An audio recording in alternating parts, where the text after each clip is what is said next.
guys, welcome back to my YouTube channel. This is me Muhammad Asnan and welcome back to another video. So in our today's video, we are going to discuss about classification of living organisms, means the 5 kingdoms in which organisms are classified. And this is the episode number 2 of biology series. If you haven't watched episode number 1, then go watch it right now. And also this series contains the base concepts of biology, so don't forget to follow it. So let's start. So firstly, let's do a quick recap of our previous video. Organisms are classified into prokaryotes and eukaryotes. As we know, eukaryotic organisms have a true nucleus, whereas prokaryotes don't have a true nucleus. If you want to know more about prokaryotes and eukaryotes, then don't forget to check out my previous video. Now, a typical eukaryote has these organelles, means these cell structures, and those are a nucleus, cytoplasm, cell membrane, mitochondria, and ribosomes. Now let's introduce our today's topic. The 4 kingdoms of eukaryotes are animals, plants, protoctista, and fungi.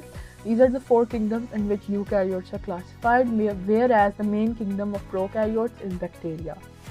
Now let's discuss these kingdoms in detail. So number 1 is the kingdom Animalia, means the animal kingdom. Humans means we are part of this animal kingdom. Animals are always multicellular eukaryotic organisms. They have a true nucleus. Animals are heterotrophs. Heterotrophy is their mode of nutrition, means they rely on organic substances that are made by other living organisms, for example plants, directly or indirectly. Animals store their energy as a carbohydrate known as glycogen, and this energy is stored in their liver. Examples of animals: giraffe, elephant, human, etc. Next kingdom is the kingdom Plantae, means the plants kingdom. And plants are also always multicellular eukaryotic organisms. Plants are autotrophs. Their mode of nutrition is autotrophy. This means they make their own food using a process known as photosynthesis. Plants have the following organelles. So these organelles are not present in animal cells and they are only present in plant cells. And they are a cell wall, means they have a strong cell wall which gives them a fixed shape, definite shape, and the cell wall protects the plant. Then permanent vacuoles. So plant cells have permanent vacuoles. This vacuole stores sugars and nutrients. They also have chloroplasts. Chloroplasts contain a green pigment known as chlorophyll. This helps in them in photosynthesis.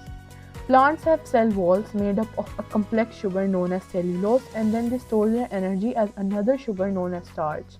Example of plant is a bean plant. Next kingdom is Protoctista kingdom. So this kingdom is also known as the protist kingdom, and it is also known as the dustbin kingdom because they neither belong to animals nor the plant kingdom. Some protists are animal-like, and these are known as protozoa, as you can see in the image, while other protists are plant-like, and those are known as amoeba, as you can see in the image.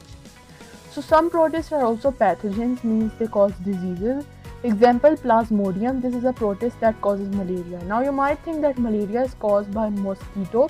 Yes, but that is the host, that is the animal which causes malaria. Plasmodium is the protist that spreads malaria. Now mode of nutrition is holozoic. We will discuss later on what is holozoic mode of nutrition. And protists store their energy as glycogen or starch, as some are animal-like, others are plant-like. Now the 4th kingdom is kingdom Fungi, and fungi are eukaryotic organisms. They can be multicellular or unicellular.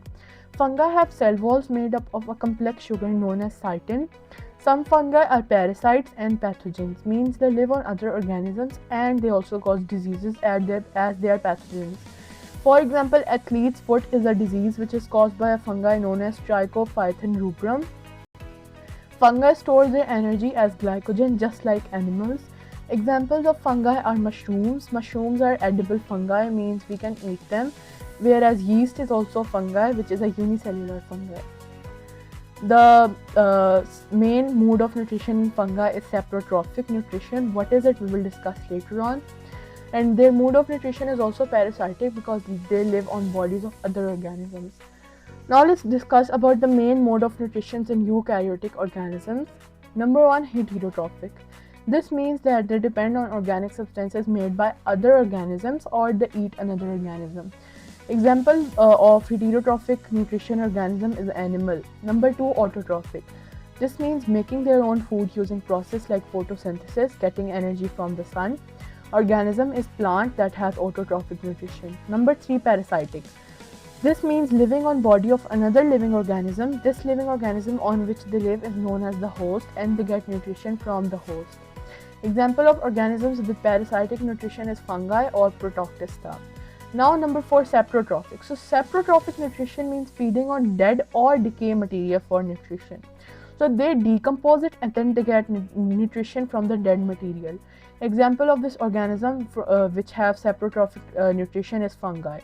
Number 5, holozoic nutrition. So this means gathering food from the surroundings and engulfing it. Engulfing means swallowing in large quantities, and the holozoic nutrition is mostly common in the Protoctista kingdom. Now let's move on to the kingdom bacteria. So this is a prokaryotic unicellular living organisms kingdom, and they don't have a nucleus as they are prokaryotic, and they are always unicellular. Example, lactobacillus. Now if you want to know more about bacteria kingdom, then this will be discussed in the next episode of this series, episode number 3. However, this was just an overview of the kingdom bacteria. Now in this video we discussed about the 5 kingdoms of living organisms, and those are for eukaryotes, plant, animal, fungi, Protoctista, and for prokaryotes, bacteria. We also discussed about classification of living organisms. Now let me tell you that viruses are not living organisms. They are not classified as living organisms, and why, this will be discussed in episode number 5. So don't forget to watch this out and follow the series throughout. So this was all about the classification in the 5 kingdoms. I hope so you find this video factual and interesting. To get episode number 3, don't forget to like this video, subscribe my channel for further videos, and also share this video with your family and friends. Thanks for watching.